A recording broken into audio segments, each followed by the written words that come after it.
For 20 years, she was the one guest who could make Johnny Carson laugh so hard he had to wipe his eyes.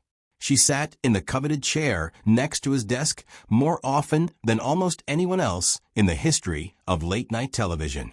He called her a star before the rest of the world caught on. And then, in a single phone call that lasted only a few seconds, all of it ended. He hung up on her. He never spoke to her again. And for nearly 3 decades, one of the most successful women in comedy was simply erased from the show that made her famous. This is the story of how Joan Rivers lost her place at Johnny Carson's side, and why an entire industry decided her punishment should last a lifetime. To understand how devastating the fallout was, you first have to understand how close they once were. Joan Rivers got her first shot on The Tonight Show in February of 1965, a young comedian nobody expected much from. She wasn't booked as a stand-up that night. She was there because of her writing, and she was seated in the guest chair almost as an afterthought. Within minutes, something clicked. Carson turned to the camera and told the audience they were watching someone who was going to be a star. Rivers said later that she knew, right there in that moment, that her entire life had just changed. She was right. Bookings poured in.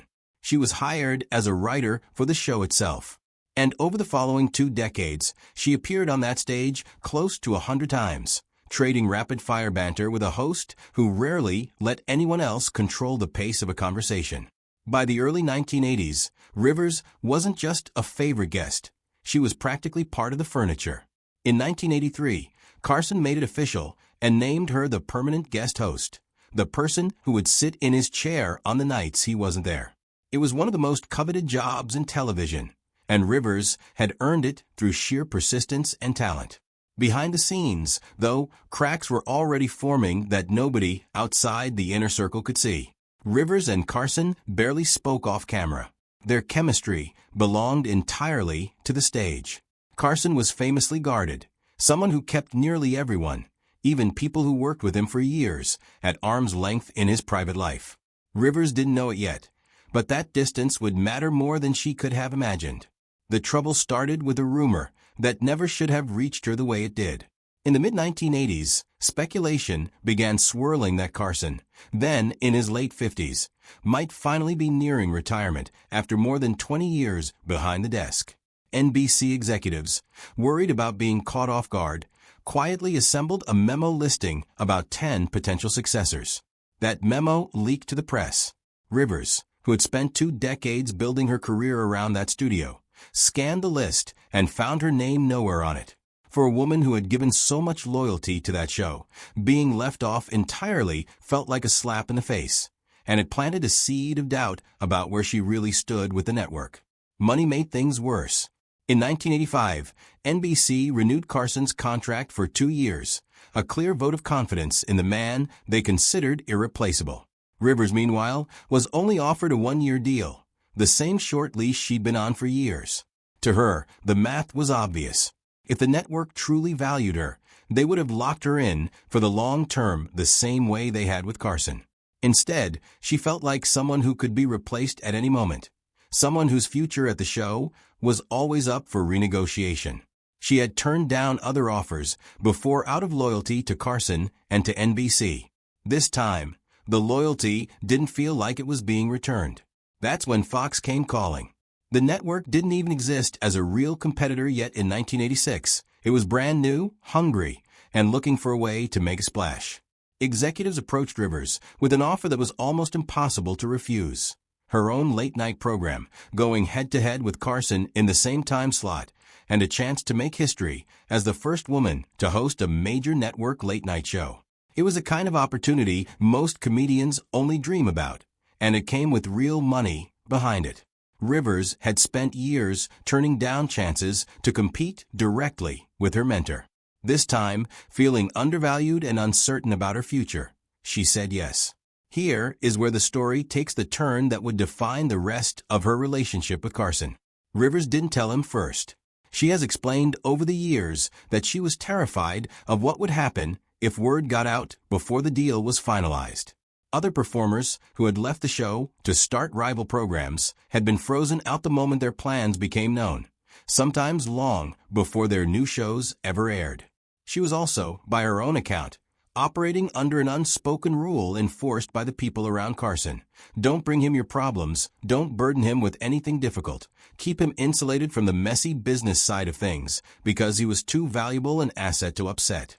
So she waited. She kept the negotiations quiet. And by the time she was ready to tell him herself, it was already too late. Carson learned about her new show from Fox, not from her. The phone call that followed has become one of the most infamous moments in television history, even though it lasted only a matter of seconds. Rivers called Carson to explain, hoping to smooth things over before the news broke publicly. She got out barely a sentence, something to the effect of telling him she thought she was leaving the show for an opportunity of her own, before he hung up on her. She called back. He hung up again. That was it. There was no shouting match, no dramatic confrontation caught on camera. Just a dial tone that ended a 20-year professional relationship in an instant. Rivers said afterward that she genuinely didn't understand why he was so much angrier with her than he had been with any of the other performers who'd left to host competing shows over the years. She came to believe, looking back, that what wounded him wasn't the competition itself. It was the feeling that she hadn't trusted him enough to ask for his blessing first. The punishment that followed was swift and absolute. Carson banned Rivers from ever appearing on The Tonight Show again, and the ban didn't stop there.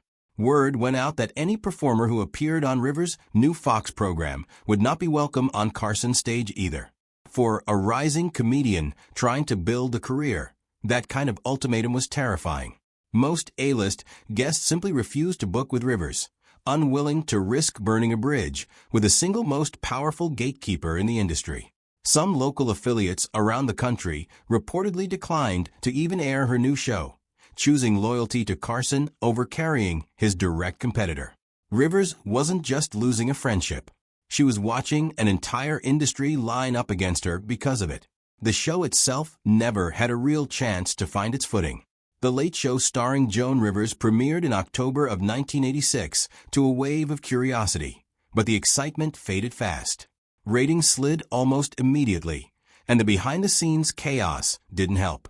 Rivers' husband, Edgar Rosenberg, had been brought on as the show's producer as part of the deal, and he clashed constantly with network executives over everything from the show's direction to its day-to-day operations. Less than a year after it premiered, Fox executives demanded that Rivers fire her own husband. She refused, so the network fired them both. The show that was supposed to make her a trailblazer instead became, in her own words, one of the most painful chapters of her life. The devastation didn't stop with the cancellation. Just months after Rosenberg lost his job, he took his own life. Rivers has spoken about that period as one of total collapse, a time when her career, her marriage, and her sense of self all seemed to be crumbling at once. She has said she blamed the humiliation of the Fox ordeal for contributing to her husband's despair, and she carried that weight publicly for years afterward. It would have been reasonable in that moment to assume Joan Rivers' career in entertainment was effectively finished. Instead, she rebuilt, piece by piece, without ever fully repairing the one relationship that had launched her in the first place. What makes this story so striking isn't just the ban itself.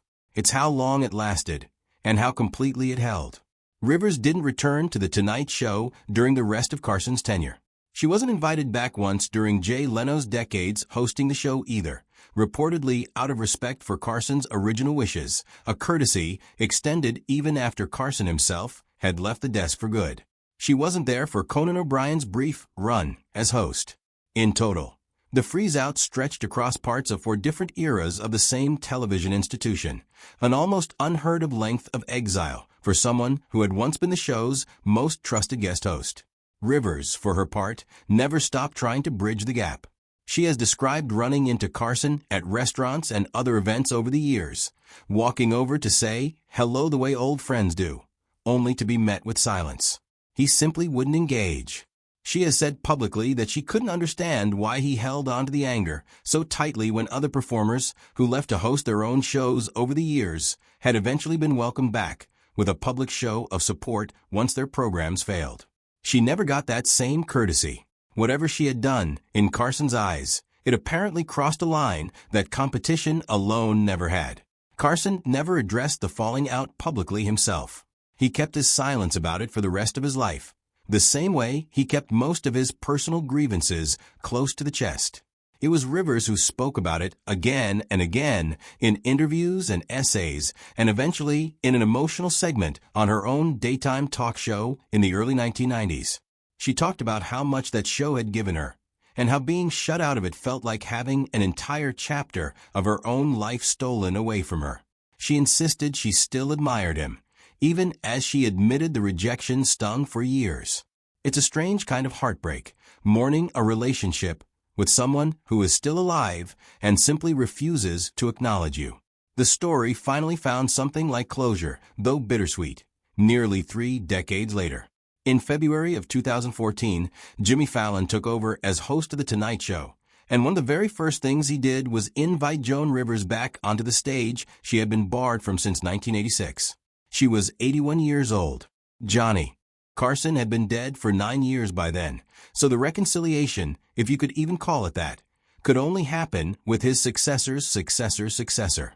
Rivers made a brief cameo appearance on Fallon's debut episode, and then returned about a month later for a full interview. She described the moment as deeply emotional, telling reporters afterward that finally being allowed back felt like reclaiming something she had spent half her life missing. She died just a few months after that appearance, in September of 2014, following complications from a medical procedure, which means the ban that defined so much of her professional identity was lifted only at the very end, a closing note on a story that had spent 28 years without resolution. It's hard not to wonder what might have gone differently if she had found a way to tell Carson herself before the news broke, or if he had simply been willing to hear her out on that phone call instead of hanging up twice in a row. Neither of them ever got the chance to fully explain themselves to the other, at least not in a way that changed anything. What lingers about this story isn't really about who was right and who was wrong. Rivers always insisted her frustration was with NBC, not with the man who gave her her start. Carson, by every account, felt genuinely betrayed, not by the competition, but by the silence that preceded it. Two people who clearly cared about each other let pride, fear, and a badly timed business decision turn into a rift that outlasted one of their lives entirely. It's a reminder of how fragile even the closest professional relationships can be, and how something as simple as a phone call made a few days too late can end up defining a legacy for decades. Joan Rivers went on to have an extraordinary career after the Fox disaster, hosting her own successful daytime show, breaking new ground in red carpet journalism, and remaining one of the most fearless voices in comedy right up until her death. But there was always a version of her story that included The Tonight Show and the mentor who never picked up the phone again. For 28 years, one of the most beloved comedians in America simply wasn't allowed to walk back onto the stage where her career began. And by the time the door finally opened, there was almost no time left to walk through it. If this story stayed with you, let us know what you think in the comments below. Was Johnny Carson justified in holding onto that grudge for the rest of his life, or was Joan Rivers punished far longer than the situation ever called for? Like and subscribe for more untold stories from the golden age of late-night television, and we'll see you in the next one.